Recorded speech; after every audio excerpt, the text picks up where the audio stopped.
स्वागत है दोस्तों। आज की इस वीडियो क्लास में आप चीड़ों पर चांदनी के बारे में कुछ बातें जानेंगे।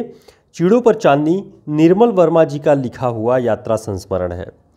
तो शुरुआत करते हैं। सबसे पहले देखते हैं कि निर्मल वर्मा जी का जीवन काल क्या रहा है। ये ध्यान रखिए 1929 से 2005 ईस्वी तक इनका जीवन काल रहा है। निर्मल वर्मा जी को जो पुरस्कार प्राप्त हुए उन्हें भी ध्यान रखिए। साहित्य अकादमी का पुरस्कार इनको 1985 में मिला, ज्ञानपीठ का पुरस्कार 1999 में मिला और साहित्य अकादमी की महत्तर सदस्यता इन्हें 2005 में प्रदान की गई। अब बात आती है चीड़ों पर चांदनी की। तो चीड़ों पर चांदनी जो इनका यात्रा संस्मरण है ये 1962 ईस्वी में प्रकाशित हुआ है, इसे ध्यान रखेंगे। आगे देखते हैं।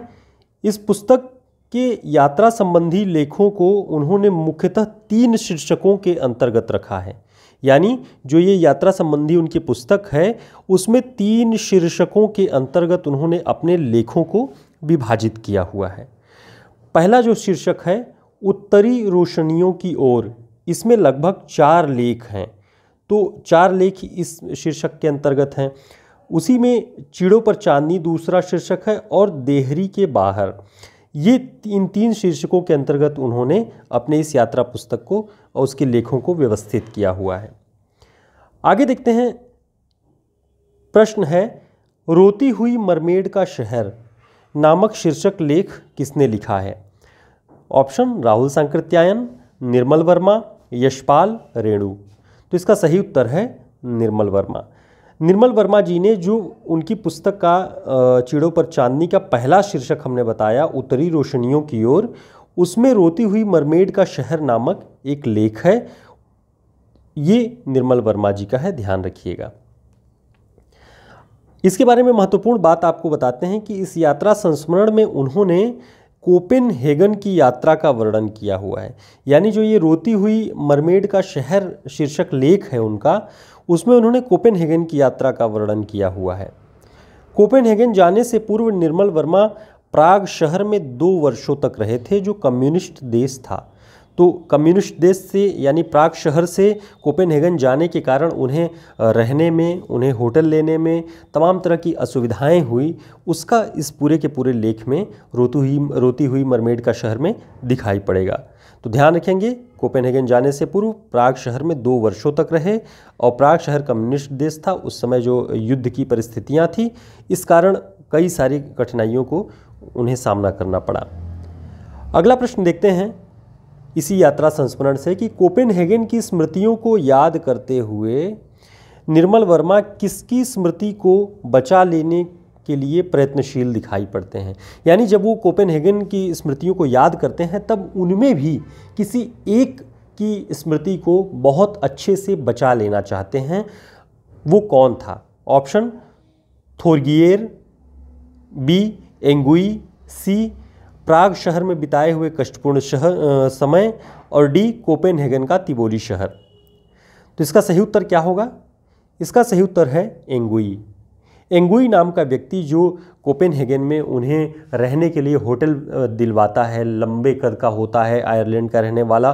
तो उसकी याद, उसका मिलना निर्मल वर्मा जी अपने इस लेख में कोपेनहेगन की यात्रा में कभी भूलना नहीं चाहते। उसमें उन्होंने लिखा हुआ है कि सब कुछ जब आप जीवन के बहुत सारी चीज़ों को भूल जाना चाहते हैं, उनमें जिन चीज़ों को आप बचा लेना चाहते हैं, वैसे ही एंगुई की स्मृति निर्मल वर्मा को इस कोपेनहेगन के शहर में बनती है। अगला प्रश्न है कोपेनहेगन शहर को टूरिस्ट पुस्तिकाओं में क्या उपाधि दी गई। निर्मल वर्मा जी ने अपने इस लेख में रोती हुई मरमेड का शहर में ये लिखा हुआ है कि कोपेनहेगन शहर को टूरिस्ट पुस्तिकाओं में क्या उपाधि दी गई। ऑप्शन प्राग का सौंदर्य, उत्तरी यूरोप का अमेरिका, उत्तरी यूरोप का पेरिस, एशिया का विराट नगर। तो इसका सही उत्तर है उत्तरी यूरोप का पेरिस। निर्मल वर्मा जी ने अपने इस लेख में लिखा है कि कोपेनहेगन शहर को टूरिस्ट पुस्तिकाओं में उत्तरी यूरोप का पेरिस कहा गया है। यानी आप कहीं किसी शहर में जाते हैं तो उस शहर के बारे में कोई अगर टूरिस्ट बुक अगर जो मिलती है उसे देखेंगे तो शहर के बारे में जो बातें बताई गई होंगी उसी से आप उस शहर के बारे में परिचित होते हैं। वैसे ही कोपेनहेगन के बारे में वहाँ की जो टूरिस्ट बुक होती हैं उसमें उसे उत्तरी यूरोप का पेरिस कहा गया है। तो ये प्रश्न हमने आपके लिए थोड़ा जल्दी में तैयार किया हुआ है। आप देखें कि किस तरह के प्रश्न इन पुस्तकों से, यात्रा संस्मरणों से या जो भी आत्मकथाएं उनसे कैसे बन सकते हैं प्रश्न, हमने एक नमूने आपके लिए दिए हुए हैं। आगे भी हम इस तरह के प्रैक्टिस सेट तैयार कर रहे हैं जो कि परीक्षाओं तक हम कंटिन्यू इन सब पर पढ़ते रहेंगे। फिर मिलेंगे एक नए वीडियो में, तब तक के लिए नमस्कार, शुभकामनाएं। हमारे हिंदी साहित्य के शॉर्ट नोट्स को आप हमारे इस व्हाट्सएप नंबर पर संपर्क करके ऑर्डर कर सकते हैं। टोटल 170 पेज का ये नोट्स है जो कि सभी प्रतियोगी परीक्षाओं के लिए, टीजीटी, पीजीटी, असिस्टेंट प्रोफेसर की परीक्षा, यूजीसी नेट, सब के लिए बहुत उपयोगी है। ये हिंदी साहित्य का शॉर्ट नोट्स आचार्य रामचंद्र शुक्ल, नगेंद्र बच्चन सिंह की पुस्तकों के आधार पर निर्मित है। फिर मिलते हैं एक नई क्लास में, तब तक के लिए नमस्कार, शुभकामनाएं।